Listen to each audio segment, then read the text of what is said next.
Let's go to Sarah in Joshua, Texas. What's up, Sarah? Hi, What's up? Dr. John Delony. That's what right. a pleasure. What a pleasure it is, Sarah. My favorite podcast, and also mortifying. It's all good. What's up? Since I was 6 years old, I have what I didn't know was a disorder until I was 15, a skin picking disorder. So my fingertips are just always kind of cut and bloody. And then when I was 15, I started pulling my hair out, and there's names for these things. Yeah, trichotillomania. Oh my gosh, you know the name. Okay, we're already here, so we're gonna keep going. Do you when you pull out like eyelashes or hair, do you eat it? No, I don't. And okay. I have heard of that, but no, that's not me. Okay. All right. Wow. So why 6? That is just a memory. That's me remembering the first time I was ever bothering with my hands. And I remember being scolded for it too. My dad, he would always tell me, quit doing that. That's a habit. It's not a habit. It is a compulsion. That's very, very different. And people don't understand that. They think it's just something that you do because you do it. It's very purposeful. It's not mindless, and it's excruciating. It's exhausting. Yes. And I'm 31 now. It's been my whole life. Yes. How would you define a compulsion? When you cannot refrain. Okay. Does that make sense? Yes. And it's so strange. It's strange because I am a very controlled person. I don't have any vices. I don't have addictions. I've never gotten caught up with things that all of my friends did. I never got caught up in alcohol, cigarettes, drugs, like nothing, literally nothing. Maybe if you'd had a few drinks. I'm just kidding. So that actually doesn't surprise me at all. Okay. So do you promise that you like that, I'm on your side? I can believe that. Okay. All right. Good. Okay. So let's do this first. So you can take, we'll geek out for just 8 seconds. You can take like a past digging approach, like a psychoanalytic approach. Like what happened in your past, what things are being repressed, what things happened that led to this behavior. You can do that. And you can also take a very strict behavioral approach. Okay. That this is it's a learned habit. It's just a habit, and then it just ingrained itself. And the habit ultimately becomes a compulsion. There's been some recent studies that suggest that it could also be very biological in nature. Like this is a brain on a loop trying to solve some things for itself. Or there's a serotoninogenic issues, or there's all kinds of neurotransmitter, neuromodulator issues. Here's why I'm telling you that. I don't want you spending so much energy, asking what's wrong with you. Why are you broken? 2, you've probably spent a fair amount of time playing Indiana Jones with your past trying to figure this out. Is that fair? I wrote it down last week. Literally trying to find a trigger or a pattern or something. And you said loop. I wouldn't say that I'm a person of high anxiety, but I'm very cyclic. I will just run around in circles in my brain until I find correct the root of the issue. And I don't know.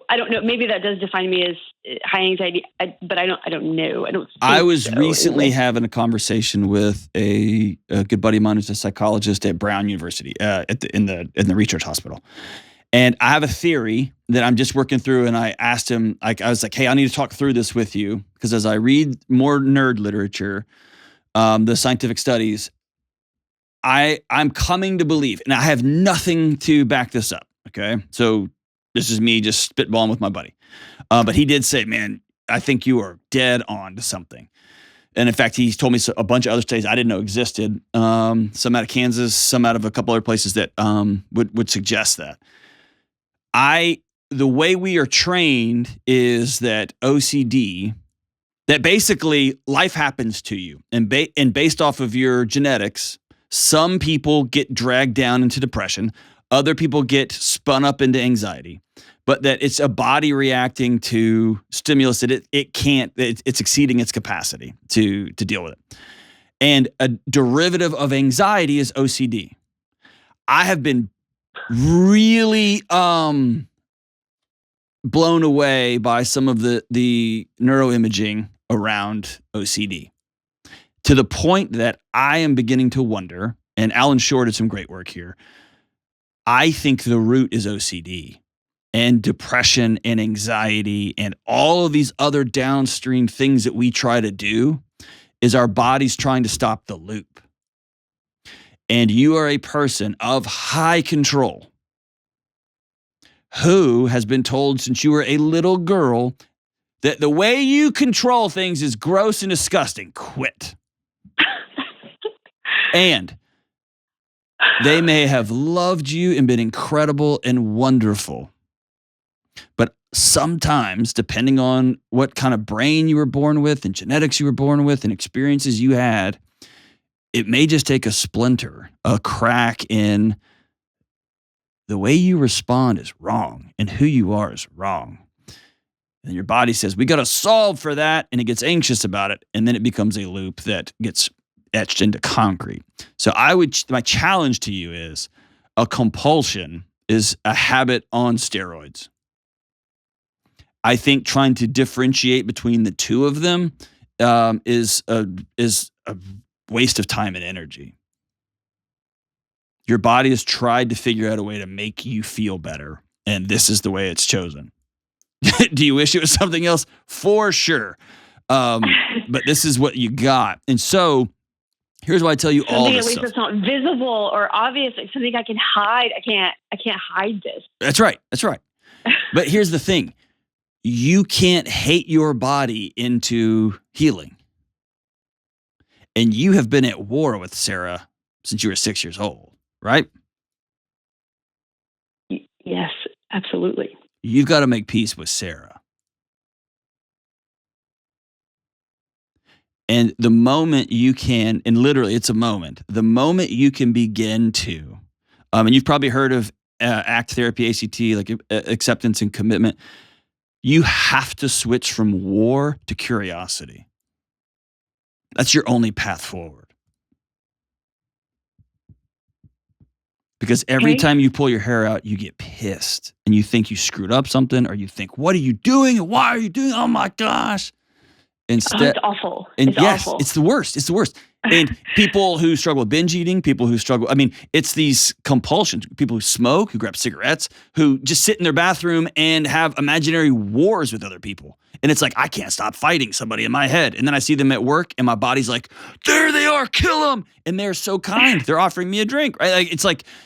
It's these habits, these loops that become compulsions that we lose control of. And the key back to control is curiosity. What's my body trying to protect me from? And I'm saying that with a smile on my face. Okay. What is my body trying to solve right now?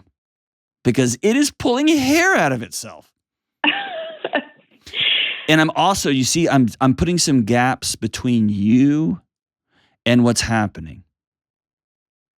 You are not your trichotillomania. You're not a lunatic. You're not crazy. You're not disgusting. You're not gross. Your body's figured out a way to solve a thing. And it's just the solution isn't very helpful. Or actually, I would bet you it's really, really, really helpful, or it wouldn't keep doing it. But it's helpful in the short term. That also doesn't make sense. It doesn't help at all. It makes me feel worse internally. But does it shift your focus away from what you can't control? Oh, Absolutely. Does it shift your focus But- away from the battles that you are raging on a daily basis that you can't fix or change?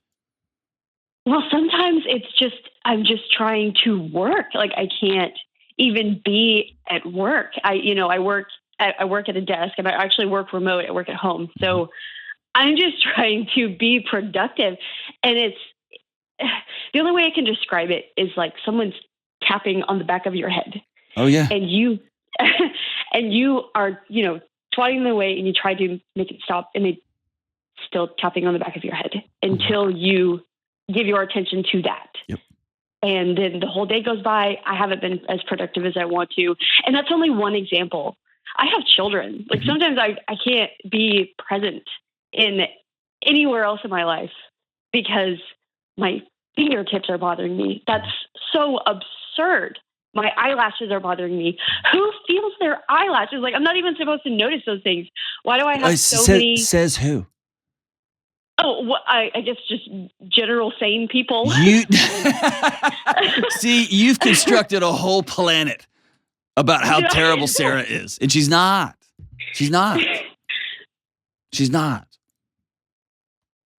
I will admit, the things that you struggle with are hard because they are outside the norm. They don't happen to a lot of people. Although I think the number I saw was 10 million or 8 million people. I mean, so it's not an insignificant number of people who struggle with this.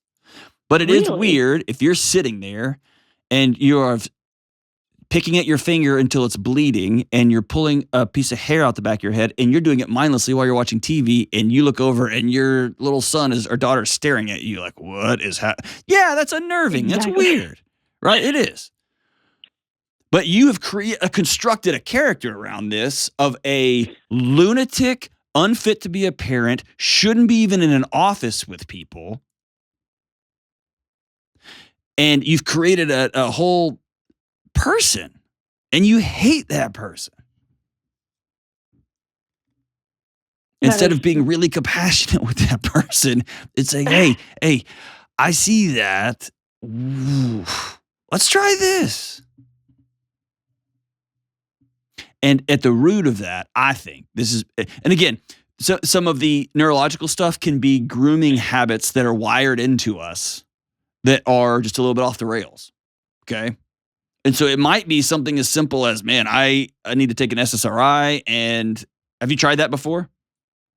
No, I'm actually not even familiar. I went to a therapist one time when I was 15. I was prescribed antidepressants, tried that for about a week. Then I refused them and never went back to a professional ever again. There is some evidence that suggests SSRIs. It's not benzodiazepines, but it's SSRIs that help with anxiety. They're anti-anxiety things. But here's the way I characterize them. They just turn the alarms down so that I can go do the work that I got to do. So, for instance, when I was I'm sorry, go ahead. Buried in anxiety, I sat at my table. I met with my buddy who's a medical doctor. Again, I'm super privileged to have a close friend who I love and trust that's a medical doctor. I get that. But I sat with him for a long time, and he said, hey, man, I don't see a path out of this for you without some really good counseling and some behavior modification, and you're not in a place to do that. I sat at my table with a low-level SSRI that I cut in half, okay? So the lowest dose, and I cut that in half. And I wept because I thought I was a failure. I thought I was a total loser. I had a new baby. My son was like 1 year old, and I thought I was such a failure. And I wouldn't put a pill in my mouth until I had a plan off of it. And my doctor was like super helpful in making that plan. The plan was not even close to reality, but he humored me on it. And here's all it did. It did not solve my anxiety. It didn't solve my control issues. It didn't solve my loneliness. It didn't solve all these things. It didn't make me less addiction prone. It didn't make any of that stuff go away. What it did was it turned the alarm systems way down so that when I felt a compulsion to do something, I could be curious about it. That tapping you feel, it would make it more like a whisper or a breath instead of a bamming in the back of your head. This is just me. This is me hypothesis. Like I'm just I'm not saying you need to go get meds. I'm saying here's what it did for me. And what I'm trying to get you to do is to open up. It may be time to sit down and say, okay, what I've done to this far, it hasn't worked. Cool.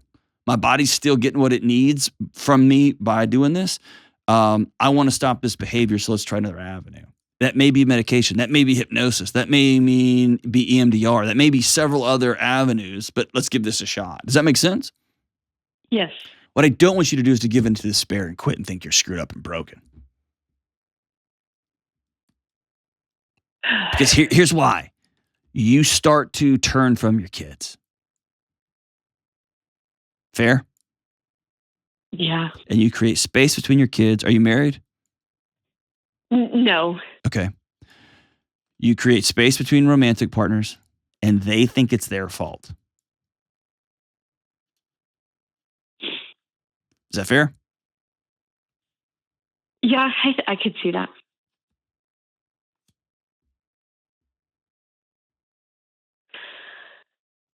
Oh, actually, I could definitely see that. I'm so afraid of being medicated. Yeah, I get that. I'm afraid if I take something that numbs the alarms, what else is it going to numb? That's fair. Process? That's absolutely fair.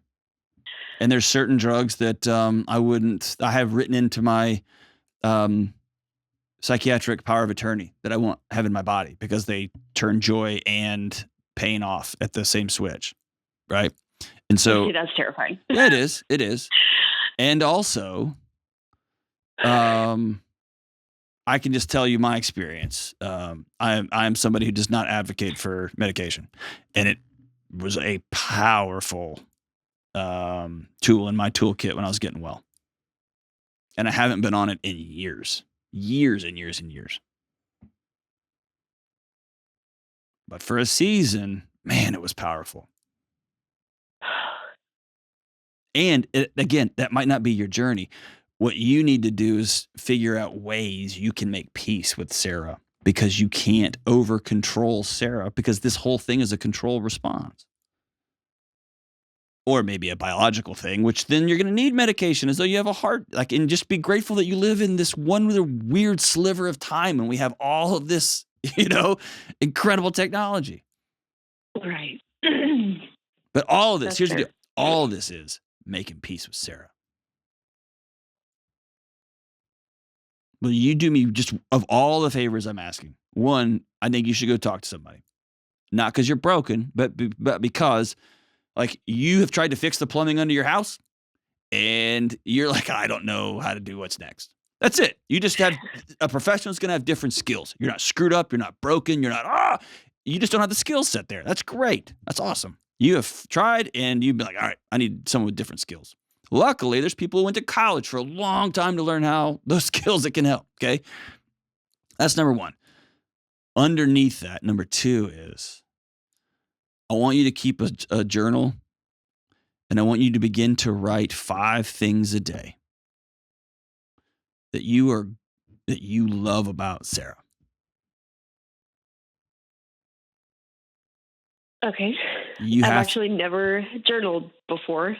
I would have bet my car on that. My car is not nice. That would have been a great big bet. But you strike me as such a loving, caring person, and that love and care is wrapped over like wrapping paper over a nuclear bomb's worth of energy grasping for control. And at some point, we have to release the tension that is held underneath that thing. And for most people in that situation, that feels like the end of their life. Because if I let this thing unwind, this thing I'm controlling and compressing and holding on to with all of my might, if I let it go, everything spins into chaos. And the most terrifying thing is chaos. And so when I start to feel chaos and I start to feel something I can't control, like my kid's behavior, like my husband walking out on me, like climate change, like whatever else you think is coming, the economy's all coming down, or they're going to elect a Democrat, no, or whatever. Your body then has some built-in mechanisms to divert your attention from that stuff that we can't control to this. And it's cool, man. Body's just trying to take care of you, trying to love you. And that's assuming, again, this isn't biological in nature, right? But sitting with somebody that can help you slowly peel the thing apart, let that thing, some of the tension and the energy release. Whew. That's the path to healing, my friend. I'm so grateful for you, Sarah. You're a brave woman, and you're an incredible mom. Starting today, we're going to start making friends with Sarah. We're going to come to love Sarah, and Sarah's going to become somebody worth taking care of and loving. And then we're going to be curious, man. Why is my body doing that? And that's going to be where we start getting well.